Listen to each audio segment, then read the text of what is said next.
যখন মাঠে নামতেন তখন আমাদের মনে হতো যে এখন একটু বাংলাদেশ বোধহয় ভালো করবে। এই জন্যই তো এই নামটা দর্শকদের পক্ষ থেকে বা ফ্যানদের পক্ষ থেকে যে মিস্টার ডিপেন্ডেবল। আসসালামু আলাইকুম সবাই। আজকে জানেন আমাদের একটা স্পেশাল ডে, আমাদের আয়ারল্যান্ডের সাথে আজকে এই সিরিজের সেকেন্ড টেস্ট ম্যাচ। এটা আমরা এক সিরিজে 1 টেস্টে এগিয়ে আছি। এই টেস্টটা আমাদের জন্য গুরুত্বপূর্ণ টু উইন দ্য সিরিজ। সাথে সাথে আজকে আমাদের বাংলাদেশের 25 বছরের যে টেস্টের হিস্ট্রি, এই বছরই কয়েকদিন আগেই আমাদের 11ই নভেম্বর গিয়েছে, যেদিন আমরা 25 বছরের আগে যে প্রথম টেস্ট খেলেছিলাম সেটা উদযাপন করেছি। আর সবথেকে বড় উদযাপন হচ্ছে আমাদেরই একজন খেলোয়াড়, x captain Mushfiqur Rahim 100তম test খেলছে। আমরা ছোটোবেলায় পত্রিকায় দেখতাম বিভিন্ন টেস্ট খেলুড়ে দেশের খেলোয়াড়রা 100 টেস্ট খেলছে, সেটা আমার ঘরের ছেলে মুশফিক প্রথম 100তম টেস্ট খেলছে। তো আজকের দিনটা শুধুমাত্র টেস্ট ক্রিকেটের জন্য আমাদের জন্য একটা মাইল ফলক আজকে আমরা পাস করলাম। এবং আজকে আমাদের মাঝে উপস্থিত হয়েছেন আমাদের সম্মানিত উপদেষ্টা, তিনি আজকে এসে মুশফিকুর রহিমকে উইশ করেছেন। এবং আমরা যেই অবস্থায় আছি আজকে যেই টেস্টে সোফার একটা ভালো পজিশনে আছি। So thank you for all the support. Thank you everyone. আজকে আপনারা জানেন যে গতকালকেই আমরা আমাদের খেলাধুলার একটা বড় অর্জন, গতকালকে আমাদের জাতীয় ফুটবল দল প্রায় 22 বছর পর ভারতকে হারালো প্রথমবারের মতো, এবং বাংলাদেশের মাটিতেই সেটা সম্ভব হয়েছে।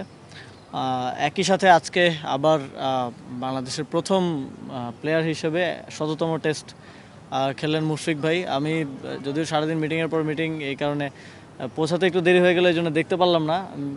এবং 99 রানে আজকে খেলা শেষ হয়েছে। কালকে উনি 100তম টেস্টে 100 রান করবেন, এটা আমাদের জন্য একটা প্রাপ্তি। এবং আশা করি ফলোড বাই মুশফিক ভাই আরও অনেক প্লেয়ার 100তম টেস্টের মাইল ফলক ছুবে। এবং আসলে মুশফিক ভাইয়ের সাথে আমাদের সবার চাইল্ডহুড জড়িত, বিশেষ করে আমাদের বয়সের যারা আছে। যখন দেখতাম যে বাংলাদেশের অবস্থা খারাপ, কিন্তু মুশফিক ভাই মাঠে আসছে, তখন একটু স্বস্তি ফিরতো যে না, এখন একটু হয়তো স্টেবল হবে, এখন একটু রান হবে বা মাঠে টিকতে পারবো আমরা। তবে বাংলাদেশের ক্রিকেট একটা ফেজ থেকে আরেকটা ফেজের দিকে যাচ্ছে। আমাদের একটা গোল্ডেন টাইম আমরা পার করেছি, এবং সামনে সবসময় একটা ভালো সময়ের পরে আবার নতুন করে দাঁড়াতে একটু সময় প্রয়োজন হয়। আমরা মনে করি যে ক্রিকেট এখন রাইট লিডারশিপের হাতে আছে। আশা করি ফিউচারে আমরা ভালো করব। আমরা ফুটবলে ভালো করছি, আমরা অন্যান্য স্পোর্টসেও ভালো করছি, এবং আশা করি যে বাংলাদেশ স্পোর্টসের দিক থেকে পৃথিবীকে একসময় লিড করবে।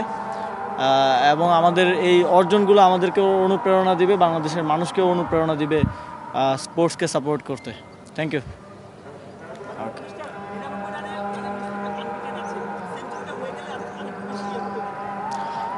সাসপেন্স থাকা ভালো। আগামীকালকে আশা করি ইনশাল্লাহ সেঞ্চুরিটা হয়ে যাবে।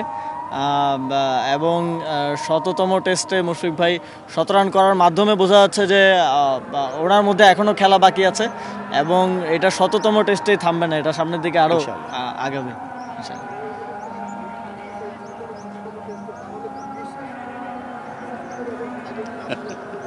সেটা পরেই ঘোষণা করি, ঠিক আছে?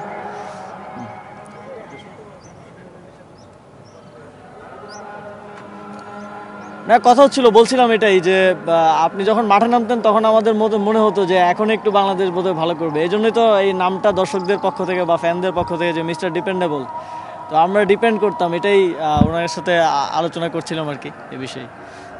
আমি সর্বোচ্চ চেষ্টা করব আজকে, মূলত অ্যাটলিস্ট লাস্ট ওভারটা যাতে দেখতে পারি, এবং সেঞ্চুরির দিকে যাচ্ছিল সেজন্যই তাড়াহুড়ো করে আসা, কিন্তু পৌঁছতে পারিনি রাস্তায় জ্যামের কারণে। বাট আমি চেষ্টা করবো ইনশাল্লাহ মুশফিক ভাইয়ের সেঞ্চুরিটা দেখার। আলোচনা করছি এবং যাতে খেলাটা হয় সেই ব্যবস্থা করছি। তো আমরা সিসিডিএমের সাথে বসে সিদ্ধান্ত নেব।